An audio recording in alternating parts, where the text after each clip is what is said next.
Pemirsa, Jaksa Penuntut Umum Baik, pemirsa, kita sudah bergabung dengan Susanto, Ketua KPAI. Selamat malam, Pak Susanto.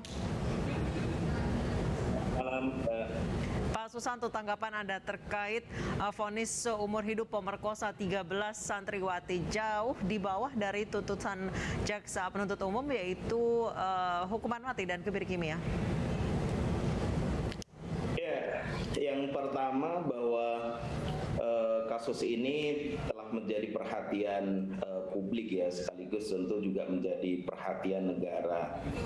Kenapa? Karena kasus kekerasan seksual ini merupakan kejahatan serius yang Presiden juga memberikan perhatian khusus terhadap kasus ini, sekaligus juga pada saat itu menerbitkan Perpu yang saat ini menjadi Undang-Undang 17 2016. Saya kira dengan adanya undang-undang itu meneguhkan bahwa negara memang punya komitmen besar ya terhadap upaya perlindungan anak di Indonesia, sekaligus memastikan bagaimana kasus kejahatan seksual terhadap anak ini tidak ada toleransi ya, tidak ada toleransi.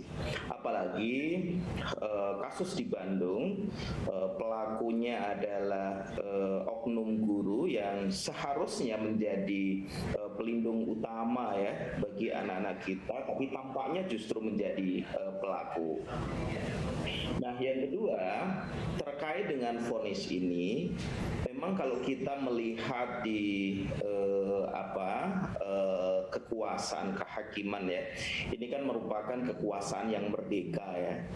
Jadi saya kira hakim punya banyak pertimbangan terkait dengan vonis yang dijatuhkan bagi pelaku.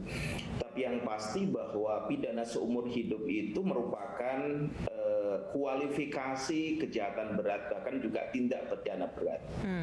Ya, sekali lagi ini juga bagian dari kualifikasi tindak pidana berat dan juga hukuman berat.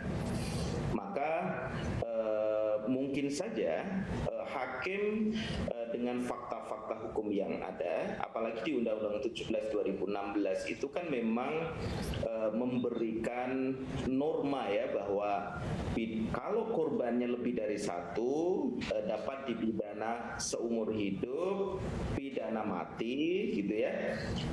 Itu saya kira acuan yang dijadikan oleh hakim di dalam memberikan vonis terberat bagi pelaku kejahatan seksual terhadap anak, khususnya ada di Bandung ini.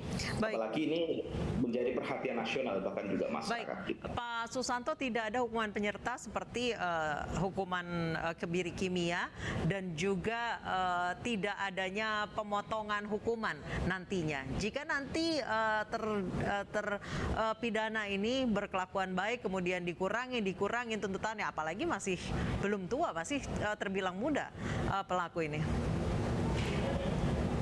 Ya, kami memang masih menelaah ya terkait dengan vonis ini ya, termasuk juga kenapa kemudian hakim tidak memberikan pidana tambahan bagi pelaku. Tentu ini bagian dari telah kita ya. Tetapi yang pasti bahwa kekerasan seksual saat ini memang telah menjadi perhatian semua pihak. Di tahun 2021 saja, kekerasan seksual itu menduduki urutan kedua ya di klaster perlindungan khusus anak setelah kekerasan fisik.